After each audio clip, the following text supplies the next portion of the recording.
इस्लाम भी बंदा खड़का के लेता है ताकि ये टिकेगा कि नहीं टिकेगा। तो मैं बाकायदा उसको सजा देने गया था कि वो क्या बकवास कर रही है। आपके ऊपर एक अटैक भी हुआ है, इस बारे में थोड़ा सा। मेरे लिए फेक फंडिंग हो रही है। हाँ, मुझे बड़ी ह्यूज अमाउंट की ऑफर हुई है और अनएक्सपेक्टेड अमाउंट आके बाइक आगे लगा के और मारना स्टार्ट कर दिया। ये तो नाश्ता, दोपहर का खाना और शाम का जो डिनर होता है वो साथ चल रहा है। अस्सलाम वालेकुम नाज़रीन, अंसारी एडी टीवी के साथ अजीम अंसारी आपकी खिदमत में हाजिर है। मेरे साथ जो भाई मौजूद है, सोशल मीडिया के ऊपर काफ़ी ज़्यादा वायरल है, हर बंदा इनको जानता है। इन्होंने जो एक पॉजिटिव कदम उठाया है, एक ऐसी औरत के ख़िलाफ़ कदम उठाया है जो बहुत ज़्यादा गुस्ताखियाँ कर रही थी और स्पेशली जो एंकर है वो भी उसका साथ दे रहे थे। अब ये इन्हीं की ज़ुबानी जानेंगे कि क्या वो एंकर उनसे पैसे दे के करते थे या वो औरत खुद करती थी, और इनके माइंड में ये बात किस तरह आई कि जब इन्होंने देखा तो इनके माइंड में पहला क्या सवाल आया कि इसके खिलाफ क्या एक्शन लिया जाए। अस्सलाम वालेकुम। वालेकुम अस्सलाम। क्या हाल है अहमद भाई? बिल्कुल ठीक ठाक। अच्छा अहमद भाई, वो सबसे पहले वो बताइएगा कि जब आपने उसको देखा, ज़ाहिर सी बात आपने सोशल मीडिया के ऊपर सुना होगा कि वो गुस्ताखी पे गुस्ताखी कर रही है, तो किस तरह आपके माइंड में आया कि इसके खिलाफ कोई एक्शन लिया जाए, और क्या आपके माइंड में जो फर्स्ट आया था? तो साफ ज़ाहिर सी बात है, एक्शन तो लेना पड़ना था उसके ऊपर, किसी ना किसी को तो लेना था। और नियतुल मोमिन खैरुम मिन अमलिही, और नियत तो बड़ों ने की थी। खैर मैंने स्टार्ट लिया और उसके ऊपर जो है कार्रवाई करवाई। गुस्ताखियाँ जब कर रही है फिर तो सोचना क्या, हमारा फ़र्ज़ ये बनता था। वो कई दोस्त मुझे मिले हैं, उन्होंने कहा हम भी इसके ख़िलाफ़ जो है हिकमत अमली बना रहे थे। मैंने कहा हिकमत अमली नहीं बनाते हैं, ऐसे कामों के अंदर कूद पड़ते हैं। तो खैर FIR जो है ना उसके मुताबिक करवाई। अच्छा, FIR में कोई हर्डल्स पेश आई? हाँ, हर्डल्स काफ़ी ज़्यादा पेश आई। उस दौरान जो है वो मेरे से, यानी कि वो कहते हैं ना कि पुराने दौर में जो औरतें होती थी ना, वो मटका खड़का के लेती होती थी। तो इस्लाम भी बंदा खड़का के लेता है ताकि ये टिकेगा कि नहीं टिकेगा, और उस दौरान काफ़ी इश्यूज़ थे। अच्छा, ये बेसिकली दाता साहब का के अकब में वाक़या हुआ है और दाता दरबार जो थाना लग रहा था, क्या उधर आपने फर्स्ट पे गए और किस जगह पे जाके आपकी जो सुनवाई हुई सही? मेरी सुनवाई तो खैर अब चल रही है, उस टाइम तो कोई सुनवाई नहीं हुई। अच्छा। उसके 5 दिन के बाद जो है मुझे SHO की कॉल आती है, वो कहते हैं कि जी आके अपनी मुद्दईयत में केस करवाएं। तो मैं खैर क्योंकि बाकायदा जो एप्लीकेशन है ना वो मेरी ही सबमिट हुई थी। कंप्लेन और लोगों ने भी की थी, लेकिन जो एप्लीकेशन थी वो मेरी ही थी। देन उसके ऊपर जो है वो कार्रवाई हुई। अच्छा, आप खुद भी एंकर हैं, ठीक है, ये भी यानी कि इस बारे में तो क्या आप फर्स्ट टाइम उसके पास इंटरव्यू के लिए गए थे या आपने किसी को देखा था कोई इंटरव्यू ले रही है? क्योंकि 2-3 मैंने भी एंकर का देखा, वो एक आपने देखा भी होगा कि एंकर जो है वो किस कर रहा है। और बंदे को ही मैं जानता हूँ। अच्छा। तो खैर मैं इंटरव्यू लेने नहीं गया था, मैं बाकायदा उसको सज़ा देने गया था कि वो क्या बकवास कर रही है, और अब तो सज़ा भुगत रही है। अच्छा, थोड़ा सा ना अभी रिसेंटली आपके ऊपर एक अटैक भी हुआ है, इस बारे में थोड़ा सा बताइए कि क्या आपके माइंड में है कि ये उन पार्टीज़ की तरफ से ही है या फिर जस्ट एक इंसिडेंट है? ये अभी तक मैं इसके ऊपर भी कुछ नहीं कहूँगा, क्योंकि अगर मैं इसके ऊपर ये कहूँ कि जी ये मुझ पर उन्हीं की तरफ से हमला है और बाद में वो ना निकले, तो ये इस्लाम के साथ मुनाफी बात है।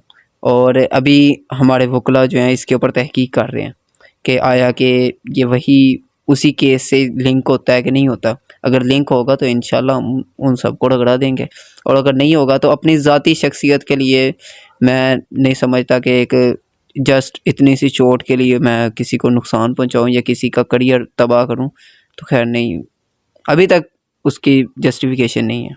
अच्छा, ये जो आपने कदम उठाया काफ़ी बड़ा कदम है, तो इसमें आपको पता है कुछ पैसों की भी ज़रूरत होती है, तो किस तरह ये सारे मामला जो है वो हैंडल कर रहे हैं?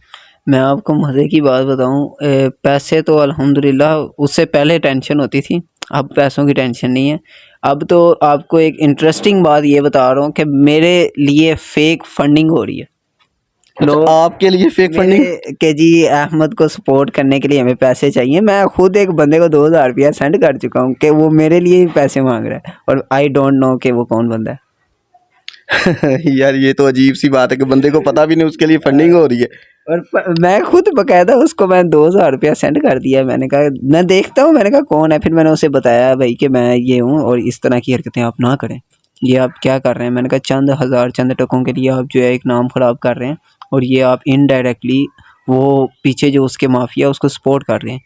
तो खैर अच्छा, जब इस तरह के मामलात होते हैं तो आपको पता है कुछ बंदे भी ऑफर्स भी करते हैं कि यार ये अपना केस वापस ले लो, कोई ऑफर्स वगैरह हुई हो अभी तक आपको? हाँ, मुझे बड़ी ह्यूज अमाउंट की ऑफ़र हुई है और अनएक्सपेक्टेड अमाउंट है वो। बताना चाहेंगे? रहने दें। अच्छा, चलें ठीक हो गया। अच्छा, दूसरा मरकज़ की तरफ से आपको कोई सपोर्ट है? स्पोर्ट ही स्पोर्ट है अल्हम्दुलिल्लाह, वो तो क्योंकि मर्क काफ़ी ज़्यादा आप ट्विटर्स के ऊपर हर जगह के ऊपर आप जो है आपका नाम चल रहा है, रेड ज़ोन आपको कहा जाने लगा है।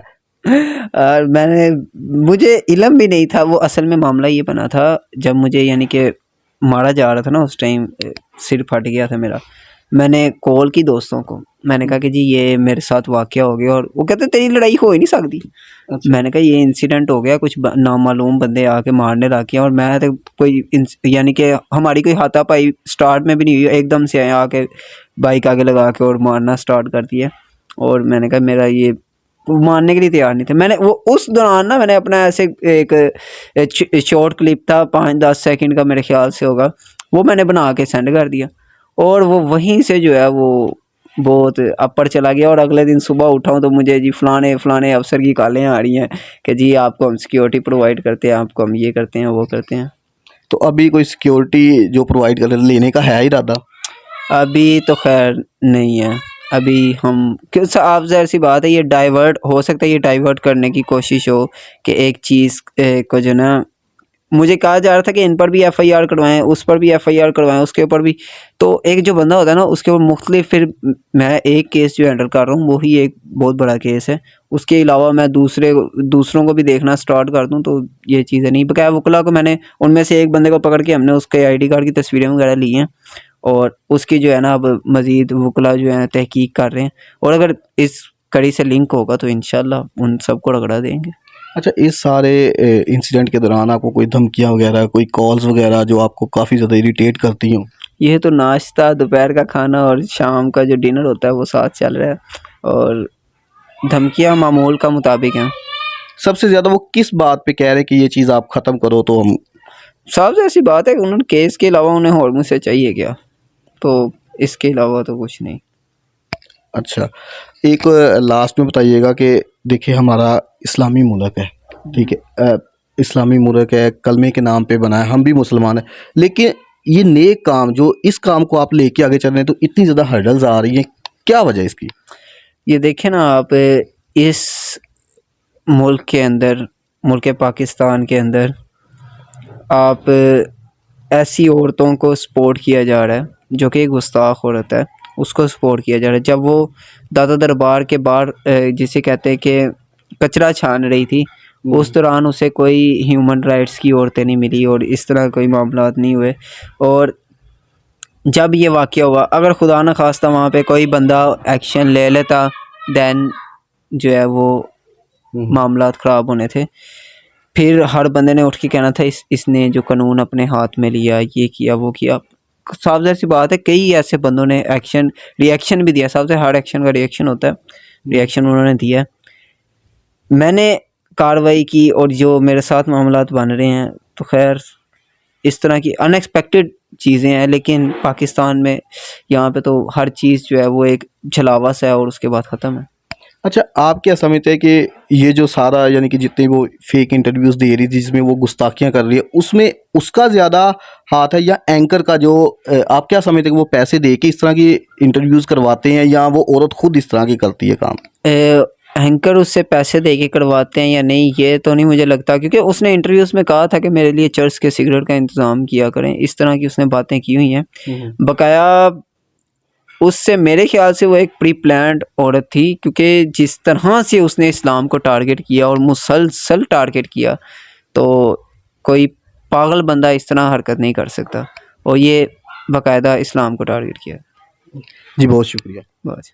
जी नाज़रीन, ये हमारे साथ मौजूद थे अहमद भाई, जिन्होंने एक बहुत ही पॉजिटिव कदम उठाया, लेकिन इस कदम के ऊपर इन्हें काफ़ी ज़्यादा जो हर्डल्स है पेश आ रही हैं। तो हम दुआ गो हैं कि अल्लाह पाक इनको इनके मकसद में कामयाब करे और इनका जो जज्बा है वो इसी तरह ताहयात जो है बुलंद रखे। अगर आपको ये वीडियो अच्छी लगी हो, इसको लाइक कीजिएगा, शेयर कीजिएगा और चैनल को सब्सक्राइब ज़रूर कीजिएगा। अल्लाह आपका और मेरा हामी नासिर हो।